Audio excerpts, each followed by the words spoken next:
Peggy 18. Hello, and welcome to our demo of The Surge. I'm Adam Hatani, head of game design at Deck 13, and with me is Torsten Lange, our head of engineering, who will be doing the driving for us today.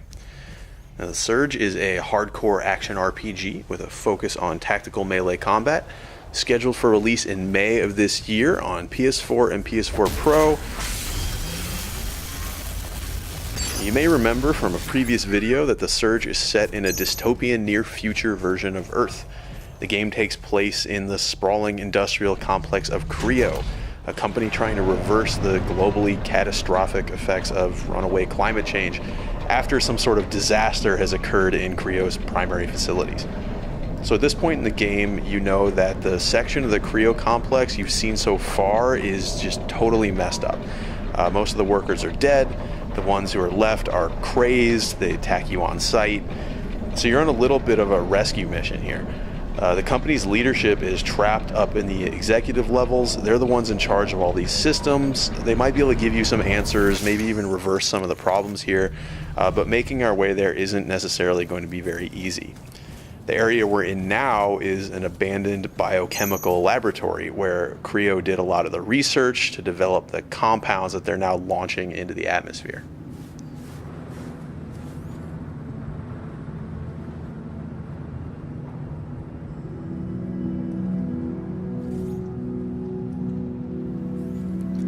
So combat in The Surge doesn't use light and heavy attacks, but rather horizontal and vertical attacks. And the reason for that is because we can target specific body parts of our enemies.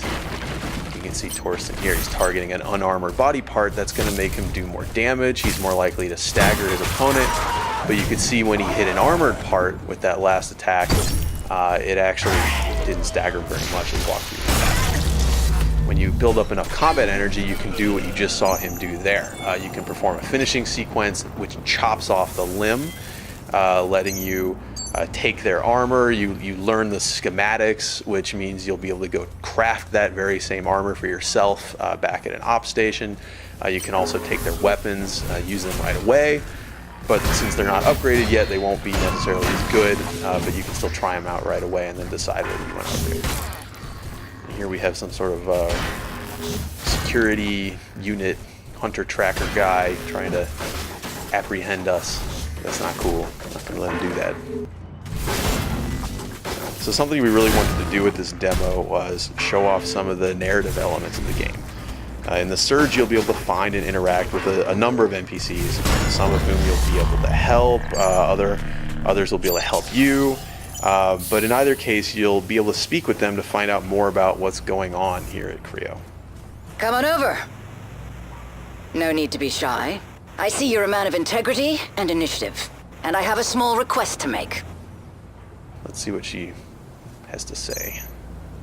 All right. Now listen.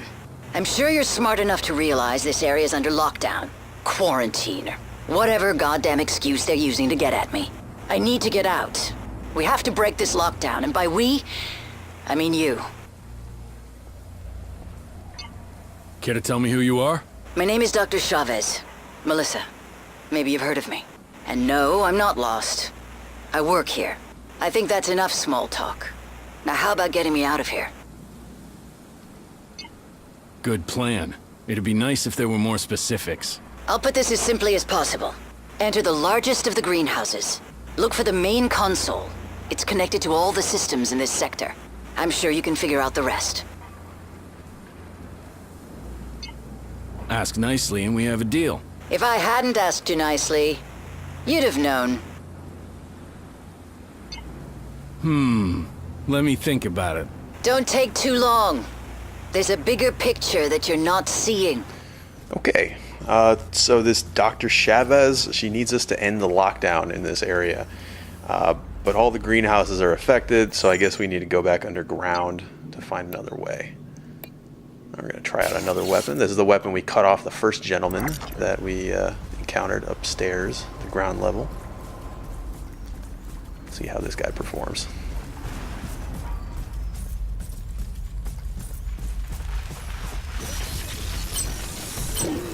Okay, so again, we're targeting an unarmored body part. A weapon arm one more time.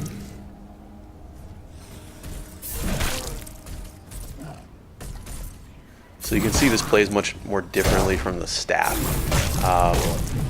It's hard, it has big combos, but it's quite a bit slower. It also has different finishing move sequences. All the different weapons have different finishing sequences. So you'll have to try them out, see which ones have the movesets you like the best, which ones are coolest to you personally, fit your style. Alright, we're going to try out the Klinga Power Grip as well. It's a mounted weapon. Please notice, decontamination has been initiated. Hazard response squads have been deployed. For your own safety, avoid the following sectors: laboratories and the greenhouse facility.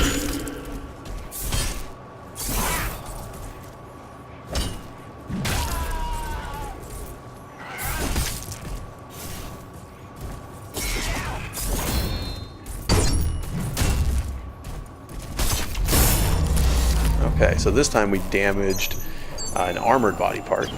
We got the weapon, and then we also got the wrecked gear for that particular piece of the body, the arm gear, Rhino arm gear. So we'll be able to craft that later. And we also picked up an implant. Implants are really important in the Surge. Your exo rig has a certain number of implant slots that you can equip them in. That'll increase the more core power you build up, the more times you level up. And then they all also consume a certain amount of core power while you're using them. So you'll have to decide whether you prefer more passive benefits, you know, more health, more stamina, or more active things like the heals you've seen Torsten using, you know, instant energy boosts, combat damage boosts, things like this. You just have to make those choices for yourself.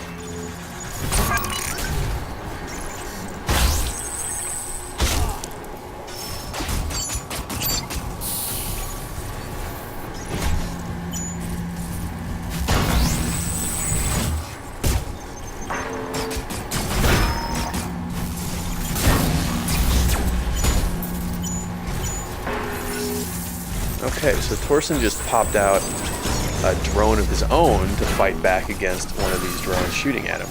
Now, we mentioned before that we would have a ranged combat system, and that's exactly what this is. So your drone, it can be equipped with a number of different ability modules, things that let it do different stuff. In this case, he's used a flamethrower to blast these drones out of the sky. And you really want to keep a lookout for these things. They're really interesting. They let you mix up your gameplay, sometimes reach enemies who are a little bit higher than you can strike, things like this. Okay, this elevator's out of order. I guess we need to find somewhere to power it.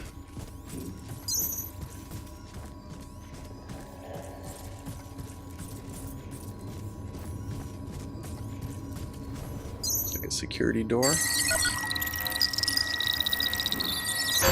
Okay, so we don't have access to go through secure areas yet.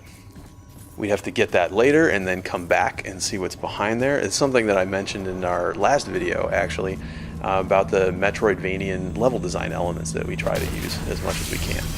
There's a lot of areas that you'll come across that you won't be able to access the first time that you find them, but when you get the capabilities to access them later, we want you to be compelled to come back and you know, explore those areas. So later, when you have a security-equipped rig that can pass these authorization checks, then you can come back to this area and see what's behind that locked door.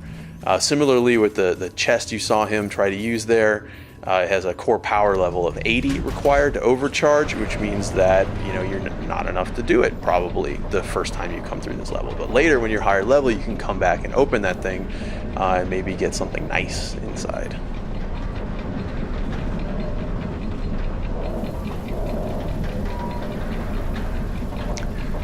So we've come through this like plant research laboratory. Looks a little secretive. And now we're in the main greenhouse area. So you remember Chavez mentioned we had to enter the largest greenhouse and then find a console. So we must be getting pretty close. Oh, hello friend. That must have been hiding back there.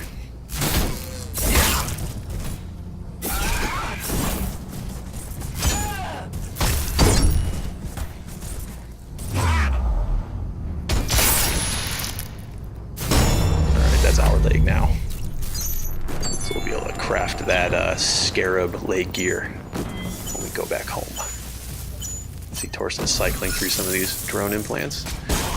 Alright, so we just used the infrablaster drone to shoot at this zombie man, pulling him closer without having to go into his area. So the infrablaster is kind of an interesting module for the drone.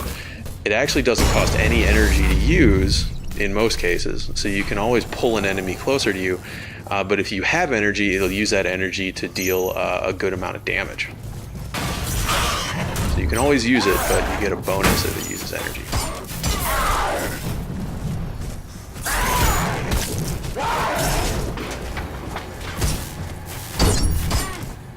Yeah, so this definitely looks like the main greenhouse area.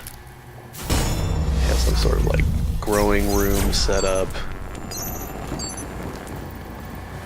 A bunch of plants under these lights. Some derelict workers who are not of sound mind anymore, who are defending this place against you.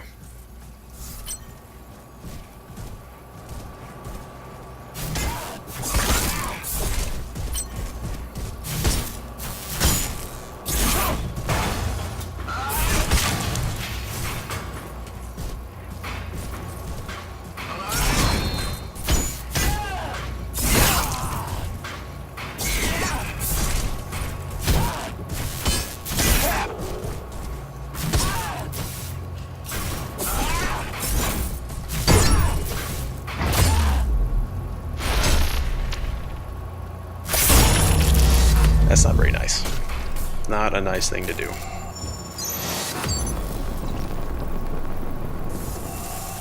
And we got a higher weapon proficiency as well.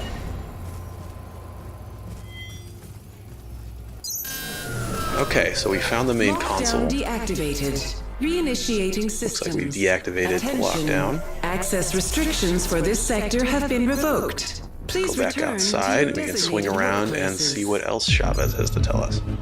Oh, but we have some new friends out here. This must be the hazard response squad that was mentioned in that announcement while we were underground. But they appear to consider us contaminated and in need of cleansing by fire, I suppose. You got to be careful with these guys. The guys who shoot the gas canisters aren't all that dangerous by themselves. Their gas canisters will deal damage while you're in the radius, but with the fire guys, they're quite dangerous. So the gas there is flammable, and it'll explode if a flamethrower touches it. And so the way to deal with this, as you can see, is to split them apart a little bit. So Torsten is using the concussive module on his drone to knock these guys away from each other, give himself a little room to work. The explosions will hurt the enemies as well, but you can see they're kind of equipped to handle this sort of thing, so it would hurt you a lot more. These guys have a weakness, it looks like. Boom! So their fuel tanks are a vulnerable spot, and if you can get in there, take advantage of it, then you can make them pay.